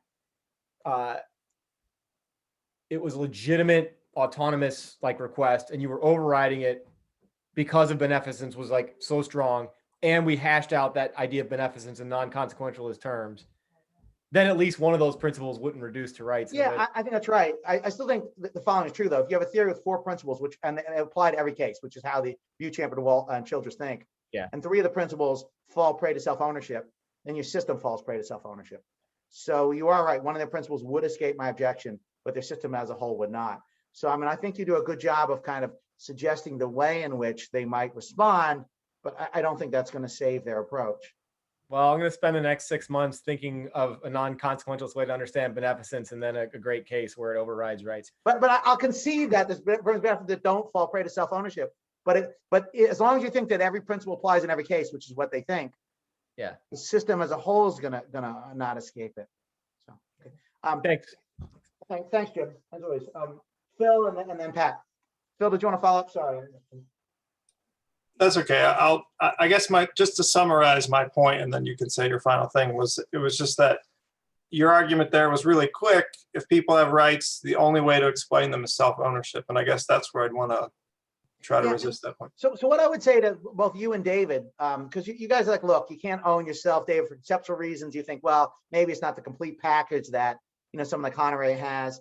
And what I would say, look, okay, so imagine that we call it something else, like sort of large degrees of control rather than ownership, right? So, and then you say, okay, what allows you to have large degrees of control of yourself? How do you acquire those rights? So what I think I could incorporate your and David's position and say, let me concede that you don't own yourself and still run all of the just and acquisition objections. And just say, I'm gonna, wherever I wrote in self-ownership, write in large degrees of control over oneself. So I think, like I said, I think I could concede your point and David's point, and the argument would run just as well. That's my claim. Phil, did you want to follow up on that? No, that's okay. Go ahead.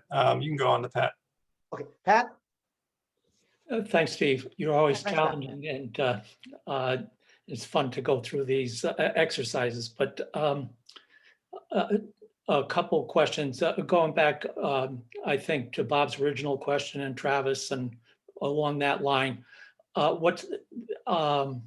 think, Neil, one of the first comments that came through was that an alternate title for your paper was an alternate argument for consequentialism, but you seem to draw back from saying that outright. So there's a couple of ambiguities in your overall paper that and then I have a question about, and then I have a follow-up to that. So one is, are you favoring consequentialism or no? And the other is, you seem to have a very ambiguous relationship with rights. And that is that on the one hand, you want to argue everything in terms of rights and like this is intuitively appealing. And on the other hand, you say rights have no foundation. So where do you come down on consequentialism, and where do you come down on rights? Are they able to give you some purchase in your argument, or are they the basis of saying your argument's based on sand? Okay, so my view is that, so in terms of this paper, the paper could be read as an argument for consequentialism, to use Neil's. So Neil, I'll get you on.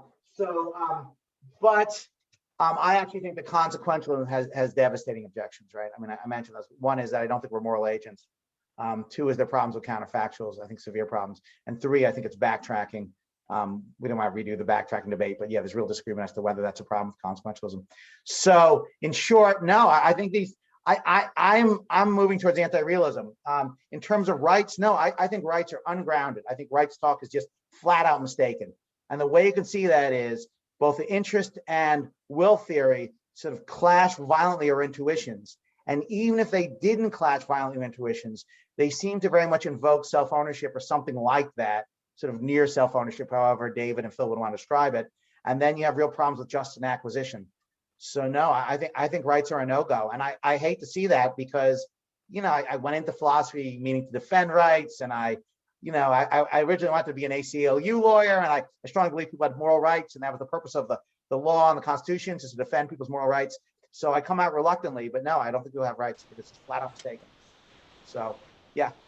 So in your answer, you made an interesting comment that you don't believe that people are moral agents.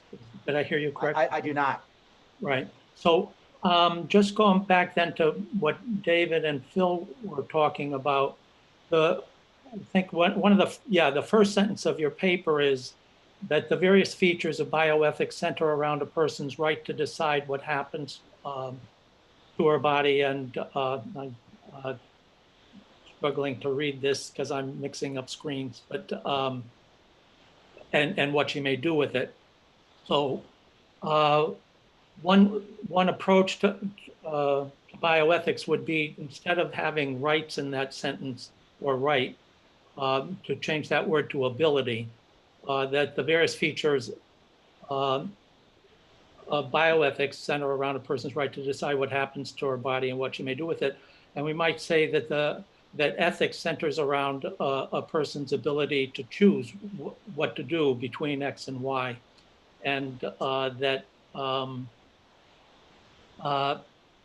so that in that way of approaching it, that ethics is about understanding how we make decisions to act one way rather than another. And also, secondly, on what basis we decide that one way of acting is better than another, and that we could take consequences and values and all of that into the mix. Why? So this is, I suppose, a third part of the question. Why is consequentialism, non-consequentialism an absolute dichotomy? Why isn't ethics really understanding how the right and the good are complementary to one another? Okay, so the reason that you can't rest bioethics on the ability to choose is because the ability to choose has no normative force to it, right? It's neither a feature of the right nor of the good. It's just it's a metaphysical aspect of an individual. At some point in time, kind of bioethics, you have to link up to something having to do with morality or ethics. It's going to have some sort of normative force, whether it has to do with the right or the good or virtue. Ability doesn't do that. And if we're trying to say, well, what maximizes? That, but go ahead. What's that? Go ahead. You finish. I'll just want a chance to respond to that. All right. And in terms of what's maximizing, that maybe we should be interested in what maximizes people's ability to control their lives. I mean, that's an ethical. If you put a right or a good, it's right that people be able to maximize what happens to their lives, or it's good they be able to do so. That's a very specific claim. I mean, that very much is going to get us into the world of, well, is it a maximization across overall? Is it a maximization for an individual regardless of what happens to others? In terms of the dichotomy, the reason consequentialist and non-consequentialist, I take it, are that you can't hold both is that I think they're defined in a contradictory manner. So I define consequentialism as the right always maximizes the good, or as Travis pointed out, maybe something more subtle which allows to satisfy. And non-consequentialism, I just define in a contradictory manner. I define non-consequentialism as a view that there is morality and consequentialism is false.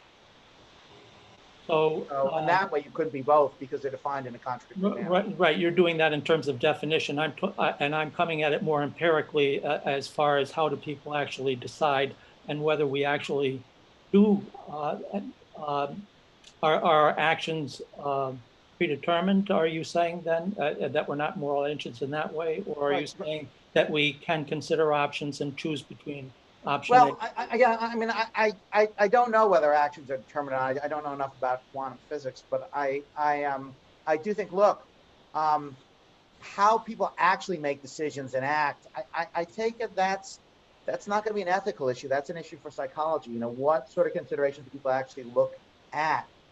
So I always thought ethics decided at a completed process of reasoning and evaluated it, rather than deciding how people should in fact reason. So that's why I think looking at how people actually decide, it's an interesting topic. It's just not our forte, right? That's for the psychologists, right? And sort of other lesser fields. Well, phenomenologists.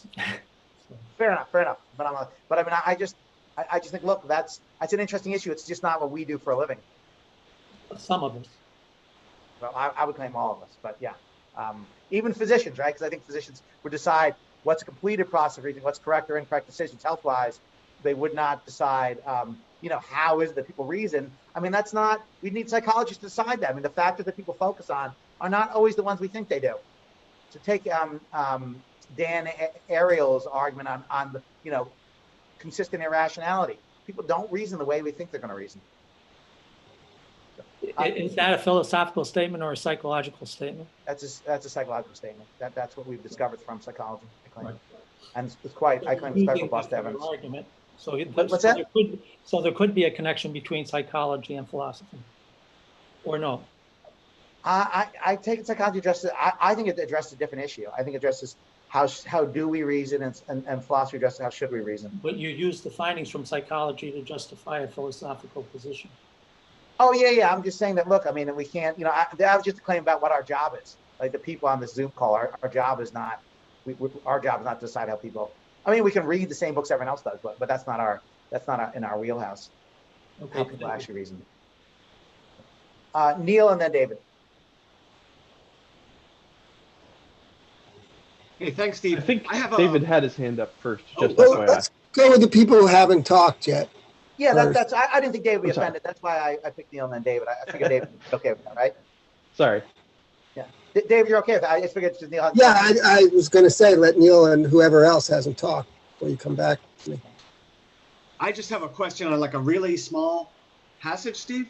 Yes. I wasn't so clear on this when I read your paper and then also in the talk. So it's one little argument against autonomy justifying self-ownership. Yes. So Okay. like you say, like if autonomy, if I'm understanding you right, if autonomy justifies self-ownership, those rights, then self-ownership is always going to have to promote autonomy. You see, and it doesn't. Yeah. And I guess I just don't see why. I'm not clear on the cases where self-ownership need not promote autonomy. But I guess I just don't see why that follows. That if autonomy is what justifies rights, then it's going to necessarily be the case that that self-ownership is going to promote autonomy. I was thinking autonomy justifying self-ownership and associated rights is just kind of like a status-based view of what justifies rights, and it need not be the case that self-ownership is always going to promote autonomy or that there's any necessary connection between them. So anything that you could say about Yeah, the kind of cases so that you have in mind and the reasoning for that would be helpful. So I think your reasons. I think your point's an excellent one, and I actually struggled a bit over it. But what I think is what we want is something which gives something like the sort of self-ownership rights we standardly think people have, right? We don't think, for example, imagine that an addict's life would go much better if if you and David owned him as a chattel slave, because he's just going to do such destructive things, destroying his autonomy and giving over to others and things like that. That whether we're maximizing autonomy or controlling his narrative control over his life, it would just be better if he were not to own himself in terms of his autonomy. It's an odd view to say, yeah, well, in that case, he doesn't own himself. That it's so contingent that there are plenty of people in the world, self-destructive people, who are not self-owned. You might think, okay, that's getting us pretty far away from the picture that someone owns himself. In addition, if you think that it has to justify it at the time, a person might sort of lose out on self-ownership from ages, let's say, 30 to 40 until they age out of addiction. So my thought is that if autonomy is going to justify self-ownership in a way which is anything like our intuitive picture, it's going to have to do it fairly consistently and not just contingently, and contingently in a way which has actual real-world counterexamples, not just potential ones. Let me just handle one other point you made, which I thought was an excellent point. Elsewhere, you said, look, isn't autonomy just self-ownership itself? And I guess I view autonomy as a metaphysical feature. It's the capacities, the intrinsic capacities that are necessary for moral responsibility. And as such, autonomy might justify self-ownership or rights, but it doesn't constitute them. It doesn't compose them. So yeah, so I guess what do you mean about the first claim? That if we think that it would not be good, we think that self-ownership has to work in a way in which you and David would not own an addict as chattel slaves, that our account has to generate that result. And if autonomy is going to contingently justify self-ownership, then you and David should have the addict as the chattel slave. Hence, it's too contingent. Yeah, I guess I'm not at all sure that that's the case, but I guess I just have to think about it some more. And I don't know what the best way to describe the chattel slave situation is. I mean, you're from New York City, and I've spent plenty of time. I mean, both seem to be addicts in the street who are destroying their lives on any account, right? Destroying their interests, destroying their autonomy, giving their autonomy over to others. We certainly imagine cases, and I don't think we imagine, they're actual cases where, look, if you and David owned that person, his life would go better, his interests would be much more promoted, and his autonomy would be much better protected or promoted as well. So I don't think it's that like radical view. I mean, just think about in the late 80s, early 90s, the destructive homeless all over the subway system, as an example. Yeah, so if David and I own that person, I guess I'm inclined to think we're not using the concept of the relevant concept of ownership there. We would be custodians of a sort, caretakers. Well, no, the claim is that if autonomy, if Jones's autonomy justifies ownership of Jones, then it seems that Jones' autonomy could justify David and Neil's ownership of Jones rather than Jones's ownership of Jones. That is, it's a contingent fact as to which protects or promotes autonomy more. Well, I mean, if the capacity for self-determination is something essential to autonomy, then I guess I don't see that follows, because well, let's say we're trying to maximize. I can't self-determine the addict's life, only. But let's say we're trying to I mean, again, we might have a narrative control, but for simplicity, that's just why we're trying to maximize, just for simplicity, self-control. It could be the case, and imagine that the addict is gonna like burn the the Genovese family on drugs, and they're gonna own him. So by you owning him, you prevent him from being owned by someone else. I mean, it could be he maximizes his own control over his life by you and David owning him temporarily or permanently. It could be that he lives 10 times as long if you and David own him. So in terms of like, control over oneself, intensity times duration, he would have more control over his life if you and David were to own him. So on kind of any account, I think, any maximization account, you could see why, even if self-control is important, you're and David having chattel ownership with him would maximize it. And even if you use narrative control, right, it could be that he's going to lose narrative control because the drugs are going to make him, a non-autonomous being. So better to have limited narrative control than no narrative control. So, yeah, Chaz, did you want to jump in on this one? Okay. Yeah, just a small point in response to this. It seems like part of your response to Neil hinges on the actuals and possibles in debate and ethics. Because when you're assessing which outcome maximizes utility, you're holding fixed how, Neil and David would treat this addict as a chattel slave, yes. Right? Yes. But I don't think that's the way to go. So consider an analogous, I think, mistake that sometimes people make. They say if non-human animals in factory farms have lives that are barely worth living, it's better for them to exist than to not.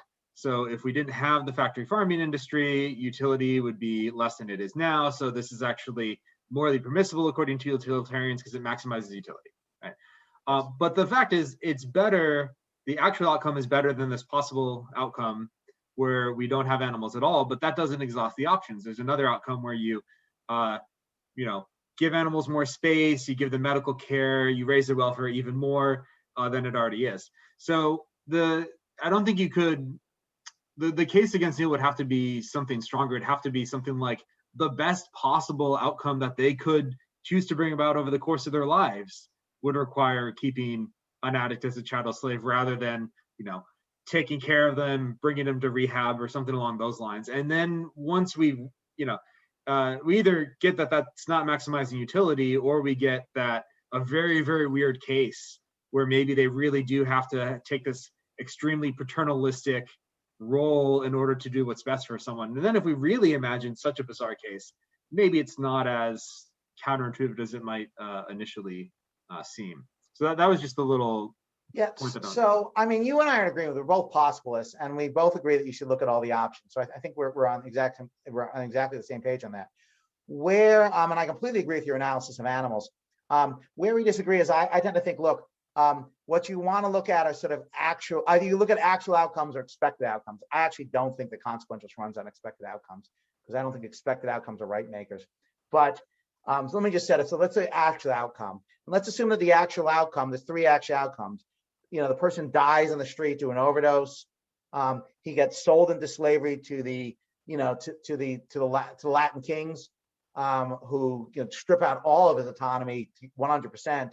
and treat him like an animal, and Travis and David and Neil treat him with some dignity, and he's able to exercise some control over his life. So that's a case where we're looking at all the possibilities, just like you want to do in the animals. And we're saying, okay, what's the best outcome of the three, either in terms of the person's interest or in terms of their autonomy? And I don't think this is that hypothetical. I mean, I think there are plenty of addicts in the street. I mean, you know, that that is not the type that we actually saw in the late 80s and 90s, whose lives would have gone better, either interest-wise or autonomy-wise, if David and Neil were to own that person. So I'm not sure how I'm disagreeing with you, because I agree precisely with your form of possibilism.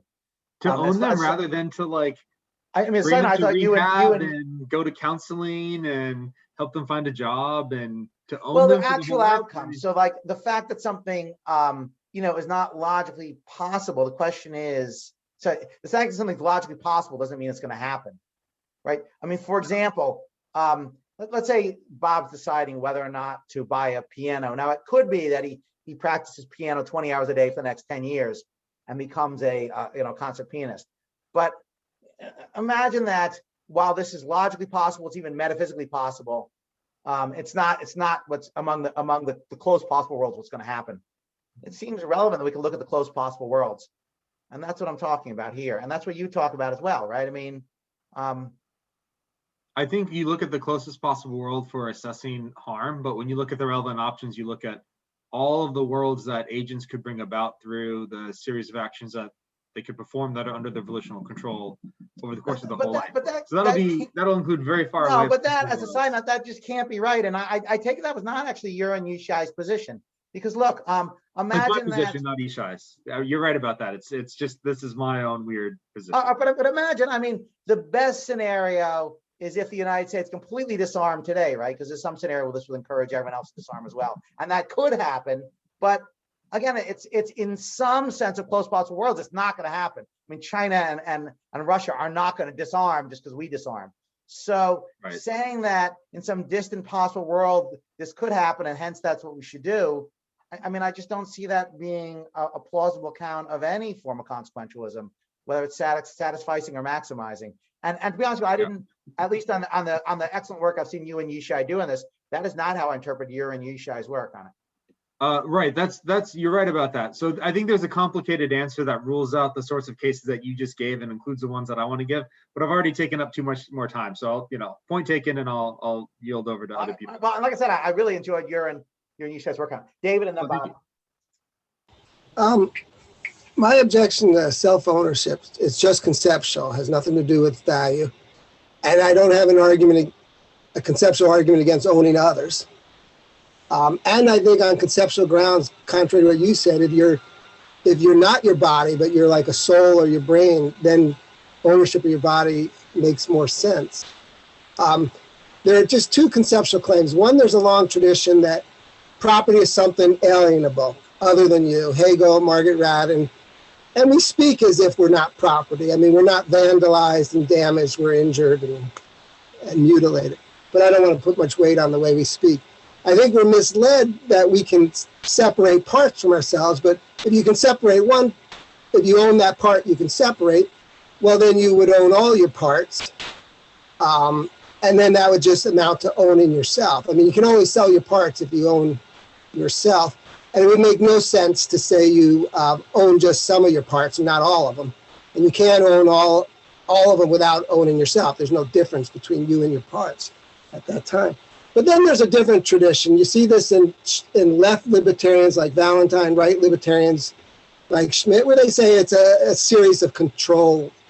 Property is a series of control like rights. But the most important one is exclusivity. If you can't keep other people off your property, you don't really own it. And so if you own me, you really couldn't have exclusive control over me. Because you may have ultimate control whether I live and die, but you couldn't have exclusive use over me because I would be using myself, my organs and body. So if on the first conceptual claim, property has to be something that can be separated from use.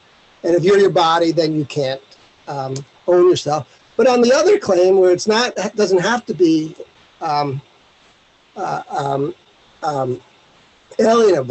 only the rights have to be alienable. You can't have the fundamental right of exclusivity, which I think Schmidt's left and right libertarian thinks the key, because you can't help, if you own me, you can't help but share me with me.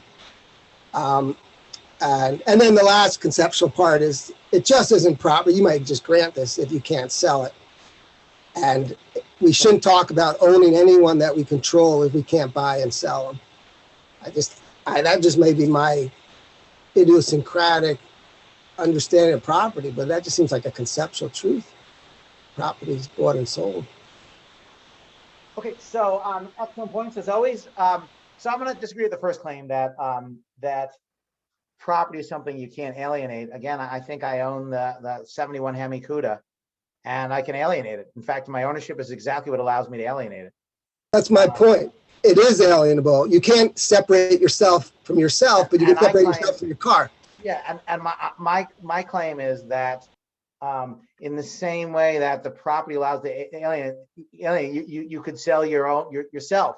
And your argument is you couldn't fully be owned by someone else because you wouldn't have exclusive control over it. I don't think that the issue is control, which is sort of a metaphysical relation. It's a moral relation. That is, do you have the claims over it? Do you have the powers over it? So, for example, if I own, so some people think that you can own things like pigs, right? Full-grown adult pigs, right? So something 800-pound, like feral pig, let's say that you thought I could own that. But I can't control what the pig does. I mean, that's a very powerful animal. And if anything, the pig could probably eat me if I'm not careful. So I think I can own a pig even though I can't fully control it, in the sense that I can't make it do exactly what I want. So I don't see why my ownership is limited to my having complete control over something. And the third argument you've given, which I think is an excellent one, I plan on stealing it, and without attribution, is if you can own every part of yourself, then you can own all of yourself. If I can own my kidney and my liver and my spleen, I can sell each one of those. If I can sell any one part of myself, then I can sell all of myself. So I think that's an excellent argument, and it's one I think that supports my view. So I guess three things. One, I do think you can alienate your right yourself, because I think that by and large, someone always has a power over something, a Hofeldian power. Second, yeah, I think the whole argument is excellent. Third, I think exclusive control isn't necessary. And the notion that you can't own something, you can't sell it, I think there's just clear counterexamples. I mean, imagine that under the, during the Red Guard sweeps in, when Lenin takes control, and the Red Guard tells various peasants, non-kulaks, look, you may not sell your plot. You own it, but you may not sell it. I think there's a sense in which people own their plot, even though they can't sell it. So it shows it's at least possible to own something without selling it. And so I don't see why it's the case that necessarily if you own something, you could sell it. I mean, you might think that you have the right to sell it, but not the ability to sell it. So, but yeah, I'm perfectly willing to say that, yeah, you own something only if you have the right to sell it, because you have to have the full range of rights. I think of property as like commodities, and commodities are things you can be bought and sold. So it really isn't property if you can't sell it. Yeah, I mean, we'll take the case of intellectual property, though. I mean, it's not, I mean, is that a commodity? I mean, it's not a thing. I mean, again, I actually don't think you own intellectual property, but if you could, I mean, what would you own? You'd own a pattern, right? You'd own the song Freebird, right? Not the recording of it, but the kind of the pattern that goes with the singing it. And yeah, I mean, it's not a commodity in the sense, it's not like oranges or grapefruits. Mm-hmm. So, I mean, I guess I just don't, so I think they're excellent arguments. I'm just not sure that, I'm just not really way against my position. But I would say overall, though, I could just concede everything that you and Phil said and just say there's no just an acquisition. Even if you think that we don't want to call it ownership, we want to call it, really wide-ranging rights over yourself. Okay. And then there's a problem with just an acquisition that sink the whole theory. Okay. All right. I mean, just different terminology. Sure. Bob, Phil, Dave, do you want to follow up? Sorry, before I. No, we're running out of time. Go on to some. Bob. Yeah, I know it's 2 now, or I guess 5 there. Should we keep going, or? I'm enjoying it. I'll keep going as long as people want. Well, we just do one last question and then go in formal. Okay. And we can stick around after that question and chat anyway. Okay. All right. So I'm sorry that my question is slightly related to my first question, but it's Okay. kind of different now. And so I'm just wondering, this may be more about your paper as well. I'm wondering whether you can or have an explanation for why alternative non-consequentialist explanations are insufficient. And the reason I ask is because if we just assume that you don't own yourself, that's going to clearly not be the best explanation because it's false of any of these things, right? The phenomena that you go through that it explains. So why not the second best explanation? I don't know, like shift you say like control is different from the moral property, right? So this metaphysical notion of control, maybe you have something like that, that is your account for like what autonomy is or something like that. And you shift the moral facts to be about this. And, maybe it's like responding to reasons or something, right? Like you just have like this metaphysical notion of autonomy. And so anyways, maybe your claim is that all these bioethical principles non-consequentialist ones will reduce to self-ownership. Maybe, I don't know if you make that case in the paper, but I'm just wondering if self-ownership fails, why can't there be other non-consequentialist second best explanations that could ground? Yeah, so I think that's a good point. So here'd be one way to put it. You're saying, look, I set up the competitor reviews as things like, if you don't like self-ownership, maybe it's like doing and allowing, or the doctrinal effect, causing and not causing, the harm principle. And you're like, okay, maybe the argument works, and you knock out those principles and you knock out self-ownership. But couldn't there be other versions, like the version Pat says, where we focus on sort of metaphysical things like self-control rather than moral things? That would be one approach. Or second, we go the way that Anscombe suggested, and we say, look, non-consequentialism is really a virtue-based notion, right? It's a notion that you want to be a certain sort of person rather than do a certain sort of thing. So let me just take the first thing and then the second one, because after that, I'm sort of lost as to what other possibilities we would have. So in terms of the metaphysical things, the problem with the mere metaphysical principles, like, saying something about self-control or autonomy, is that that's not bioethics, because it's not ethics at all. If you don't invoke some sort of moral feature, a feature of the right and the good, then you haven't given a bioethical theory. You've just sort of talked about metaphysics. It has to link up to something that we either ought to do or that makes the world a better place. So that's why I don't think we can go purely metaphysical. And in terms of Anscombe's approach and others' approach, which say, well, non-consequentialism, really, it's a virtue-based approach. And Scheffler actually suggests this at one point in time. And I think, look, the kind of failure to this, which is hard, I'm hardly the first person to mention it, is that at some point in time, virtue theory has to link up with right and wrong action. That is, the virtuous person acts from the correct set of reasons. We got to explain why this correct set of reasons don't allow you or don't require that you maximize the good. So unless these reasons do so independent of virtue, they can't explain why a virtuous person doesn't go around maximizing the good. So I think the second best theory, which is the virtue-based account, and the third best theory, which is going to be something like Pat's account, which is sort of drop the moral talk altogether and discuss things like autonomy or control, that I think those are noticeably worse than the ones that run afoul of the self-ownership. So, I think it's an excellent point, and I think it's a great way to look at it. You're like, look, the argument succeeds. Aren't there other versions of non-consequentialism? And here I just want to say the answer is, leave aside again virtue and the sort of when you skip morality altogether, the answer is no. Look, we've all taught this stuff, right? What would you do with any of it, right? Yeah, no, I fair enough. I just want to clarify real briefly that by metaphysical notion, I didn't mean non-normative. I'm thinking of something like, Fisher's reasons responsiveness or something like that. That this kind of metaphysical notion that grounds certain things like, say, responsibility or other kinds of normative claims that may not be about self-ownership. Right. So, but notice that a kind of a Fisher account or any of the responsibility, even though you call it moral responsibility, I think that's misleading, right? It is that make you responsive to moral considerations, but it is not itself right or good unless you have a further bridge principle. So yeah, it's not basic dirt moral responsibility. That's Yeah, I mean, it's like when these guys start talking about responsibility without any attempt to link it up to the right or good. You see this most clearly in Paraboom, right? Paraboom saying, well, we shouldn't, we should, we shouldn't lock people up because we have these non-consequential principles. And you say, well, I thought the non-consequential principles themselves rely on responsibility. And, Paraboom goes, next topic. So, I mean, so I just don't, I just, yeah, again, but the second best. he's not calling anyone responsible, to be fair. So What's that? he's not calling anyone morally responsible. Yeah, either. no, that's right. But if you say like, therefore you should punish people, right? Because it violates some sort of non-consequential principle, which is what he argues. And you say, okay, well, I thought the non-consequential principles themselves rest on moral responsibility. Yeah. And there he doesn't defend this claim that, you can have these non-consequential principles on non-responsible agents.